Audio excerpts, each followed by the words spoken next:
सुप्रभात। मैं हूं जोगेंद्र राणा और आज की हमारी आध्यात्मिक चर्चा का विषय है हर पल गुरु की याद। हर पल गुरु की याद। इस जीवन में, इस संसार में, इस ब्रह्मांड में जो कुछ भी हो रहा है, जो कुछ भी हुआ, जो कुछ भी हो चुका है, सब पर समय का ही आधिपत्य है। भूत, भविष्य, वर्तमान, ये तीनों समय के ही विभिन्न पहलू हैं। फूलों का खिलना, बच्चे का हंसना रोना, चिड़ियों का चहचहाना, पेड़ों का फलना पकना, सब कुछ जो इस संसार में हो रहा है समय की वजह से ही। मनुष्य जीवन भी समय की ही देन है। हमारा जीवन समय के साथ बीतता चला जा रहा है। दिन के बाद रात, रात के बाद दिन, सुख में सुखी होना, दुख में दुखी होना, अपनी इच्छाओं वासनाओं के साथ जूझते हुए समय हमें मृत्यु के दरवाजे पर ला पटकता है। तो सबसे पहले हम विचार करें कि अपने मनुष्योचित कर्मों की तरफ अग्रसर होकर जो समय हमको मिला है उसका सदुपयोग करके इस जीवन को समय के चंगुल से छुटकारा दिलाएं। समय की गुलामी की जंजीर को तोड़कर समय के पार चलें, जहाँ ना रोना, ना हंसना, ना जीना, ना मरना, तू मैं से पार, ना तू न मैं। तो बात मनुष्योचित कर्मों की है। हम सब कभी कोई कार्य करते हैं तो कार्य तभी होता है जब उसका कारण मौजूद हो। बिना कारण के कोई कार्य हो ही नहीं सकता। हम कुर्सी से उठते हैं, क्यों उठते हैं? कोई कारण जरूर होगा। हमसे कोई कार्य हो, कारण मौजूद होगा। पहले कारण होगा तभी कार्य होगा, और कार्य होगा तो फल निश्चित होगा। कृपा होगी तो कितनी कृपा होगी।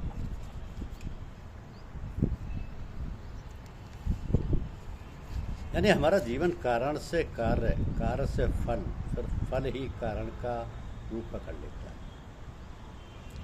हम इसी तरह चक्कर काट रहे हैं।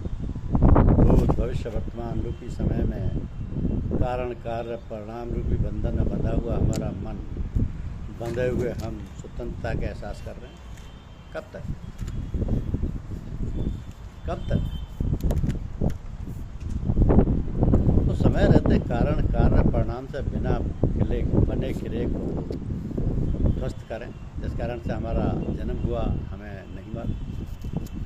जन्म हुआ ये दिखाई देता है, जन्म के बाद बालक क्या करेगा नहीं मालूम। यानी कारण हमें नहीं पता, फल भी क्या होगा ये भी नहीं पता।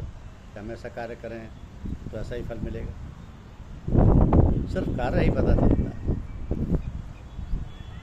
अब कार्य ही सबसे कमज़ोर दरवाज़ा जिसे हम तोड़ दें तो फल और कारण पर विजय सिंह हाथ लगे। कार्य हमें दिखाई देता है, होता हुआ देखते हैं, या कुछ विचार कर सकते हैं जिसे हम जानते ही नहीं, उसके बारे में सोचना पड़ता है। अब सवाल उठता है कि कार्य को कैसे करें कि फल हो ही नहीं। ये तो बड़ा कठिन कार्य है। कार्य होगा तो फल होगा। हम बनते कैसे हैं मालूम होता है, तो छूटेंगे कैसे ये आसान हो जाएगा। एक हमारा बेटा, एक पड़ोसी का, दोनों बेटे हैं। हमारा बेटा मर गया, हमारी जान निकल जाती। पड़ोसी का मर गया तो कोई बात नहीं, मर गया तो मर गया, हमारे ऊपर कोई असर नहीं पड़ता। घटना एक ही है, परिणाम दो हो रहे हैं। इसके माने बच्चे के साथ लगाव, और लगाव भी दुख का कारण। हमारा बेटा चोर हो गया, हम दुखी हो जाते हैं, क्योंकि बच्चे से लगाव, बच्चे से उम्मीद है, बच्चे से आशा है, बच्चे से कोई मतलब है, और मतलब हल नहीं हुआ, दुख के बादल मंडराने लगे।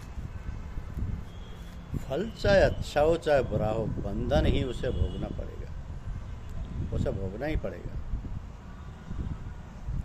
अगर हम बच्चे को दूसरे का समझ कर पा रहे हैं तो उसके मरने जीने का दुख सुख हमारा कुछ नहीं बिगाड़ पाएगा, और उसके अच्छे बुरा होने पर भी हमें कोई एतराज़ नहीं होगा। कार्य अगर हो तो हम उसके परिणाम से अटैच ना हो, तो हम समस्त कार्य को करते हुए समस्त परिणामों से मुक्त हो सकते हैं। इस तरह हमारे कार्यों के होने से हमारे जीवन के समस्त कारण खत्म होते हैं और अब सही मायने में स्वतंत्र होते हैं। तभी हम समय के शिकंजे से मुक्त हो सकेंगे। किसी से आगे बढ़ने की बात आती है तो जाहिर है कि हम उससे पीछे हैं, किसी से मुक्ति की बात आती है तो जाहिर है कि हम पीछे हैं। अब आगे बढ़ जाना या मुक्त हो जाना एक बात है, एक ही बात है। समय से आगे बढ़ना, समय से मुक्त होना है, तो कम से कम उसके साथ समय के बराबर चल के ही समय से पार जाने की बात सोचना वाले पे, तभी तो हम समय से बहुत पीछे हैं। अक्सर हमें जहाँ होना चाहिए हम नहीं होते, जिस समय जो कार्य कर रहे हैं हम वहाँ नहीं होते, या तो आगे प्लान बनाते हैं या पीछे जो हो चुका है उसके बारे में सोचते हैं। तो समय के साथ चलने का मतलब जिस समय हम जो कार्य कर रहे हैं पूरी एकाग्रता के साथ उसी कार्य के साथ हो। और ऐसा होता नहीं, हम साइकिल से जा रहे हैं, साइकिल कहीं जा रही है, हम कहीं पर हैं, हम खाना खाते समय बिल्कुल साथ नहीं होते, खाना खा रहे हैं, ख्याल कहीं और है, मन कहीं और है, खाने के समय का कोई ठिकाना नहीं है, तो निश्चित उसका परिणाम भी ठीक नहीं होगा।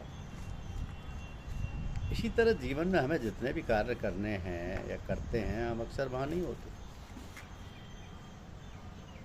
सही समय पर सही तरीके से सही कार्य हो तो सही परिणाम की आशा की जानी चाहिए। अन्यथा कभी अपना तथा कभी किस्मत को, कभी भगवान को दोष देते हुए अंधकार में जीवन जीने की आदत में अपना समय बर्बाद ना करें। ठीक समय से ठीक तरीके से ठीक कार्य हो, लोहे को अपने मन माफिक करना है।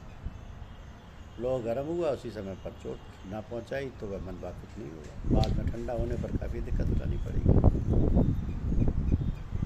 तो हमको भी अपने जीवन काल को सफल बनाने के लिए अपने जीवन के कार्यकलापों को नियमित संयमित सारे कार्य पाबंद होने के करने चाहिए। समय से काफ़ी पीछे हैं। निश्चित समय पर निश्चित कार्य करने को, समय के साथ होने की यात्रा पर चलें, पर समय के पार जाने की तैयारी करें। किसी कार्य में सही तरीके की ज़रूरत सही गाइड से पूरी होती है। समय से पार जाने के लिए जहाँ समय का प्रभाव ना हो, जहाँ समय रुका हुआ हो, स्थिर हो, ऐसे परम पुरुष के, ऐसे सदगुरु के शरण में रहकर अपने भूत भविष्य वर्तमान उनके चरणों में समर्पित करके ही समय के साथ पार जा पाया जा सकता है। समय के पार जाया जा सकता है। समय बड़ा बलवान है, बिना समर्थ के बांध गए उसे पार जाना नामुमकिन है। धन्य है वो लोग जो अपने को श्री सदगुरु महाराज के हाथ भेजकर अपना जीवन सफल बनाने में लगे। गुरुदेव के आदेश का पालन करते हुए उनके द्वारा बताए गए आंतरिक अभ्यास के तरीके को स्वीकार करते हुए अपना जीवन दुनिया के साथ बिता रहे। अब मन का ये गुण है कि जिस चीज़ में लगता है तदाकार हो जाता है। इसी गुण का लाभ उठाते हुए हम अपने मन को अपने रहमत के साथ अपने गुरुदेव की इच्छा अनुसार उन्हीं के लिए उन्हीं को इस जीवन के समस्त कार्यकलाप सारा भूत भविष्य वर्तमान समर्पित कर उन्हीं में तदाकार हो सकते हैं। तथा समय के पार जहाँ सुख है न दुख है, या यूँ कहें कि जहाँ ना सुख में सुख है ना दुख में दुख है, हर समय समय है, कोई हलचल नहीं, शांत स्वरूप स्थिति को प्राप्त कर सकते हैं। अब चूँकि सारा ब्रह्मांड 5 तत्वों से बना है तथा हमारे शरीर में भी 5 तत्व विद्यमान है, तो जो ब्रह्मांड में है वही इस पिंड में है। जाहिर है कि ब्रह्मांड के कार्यकलापों से ही हमारा पिंड भी प्रभावित होगा। अब विभिन्न समयों पर रज तम सत के परमाणु ब्रह्मांडीय वातावरण में अपने अपने गुणों का प्रभाव डालते हैं। जाहिर हम भी प्रभावित होते हैं। सुबह 2 बजे से ब्रह्म मुहूर्त प्रारंभ होकर सूर्य उदय के पहले तक तथा शाम को सूर्यास्त के बाद 8 बजे तक माना जाता है। इस समय सत के परमाणु सारे ब्रह्मांड में व्याप्त रहते हैं। स्वाभाविक रूप से हमारा मन इन सत के परमाणुओं को ग्रहण कर सकता है। अपने गुरुदेव से संबंध जोड़ने तथा तद्रूप होने, तदुपस्थित होने में यही समय सहायक हो सकता है, क्योंकि सद्गुणी से सद्गुण ग्रहण करने के लिए सत के परमाणुओं से भरा वातावरण ही सहायक हो सकता है। सही कार्य के साथ सही समय हो, तभी सही मंजिल प्राप्त होगी। तो तद्रूप होते समय समय का बंटवारा तन मन धन तीनों से आवश्यक है। तन से गुरुदेव की सेवा, साल में 40 दिन तक गुरु के साथ बिताना आवश्यक है।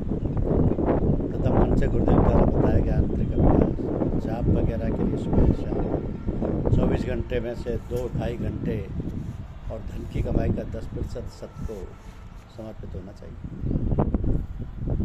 अब चूँकि तन मन धन तीनों समय को बांधे हुए तीनों ही समय छोड़ना है। हमारी आंतरिक ऊर्जा का ह्रास है तीनों में ही होता है। ऊर्जा को एकत्र करने के लिए समय को स्थिर रखने के पहले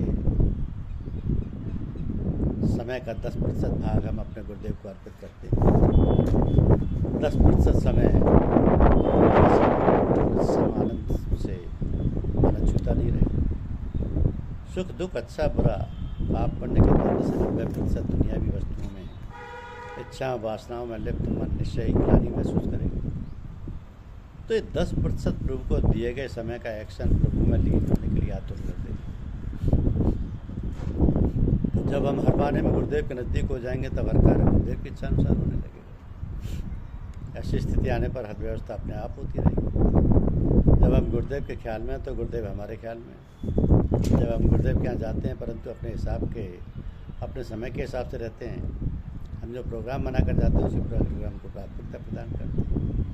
बात ठीक है, नौकरी चाकरी की बात है, परंतु ये सोच के चला जाए कि हम तो अपने मालिक के पास चल रहे हैं, वही हमारे सब कुछ है, उन्हीं की नौकरी है, उन्हीं के बच्चे हैं, मैं चल रहा हूँ, जैसा कहेंगे वैसा ही करूँगा। हम अपने प्रोग्राम को उन्हीं को समर्पित क्यों नहीं कर देते?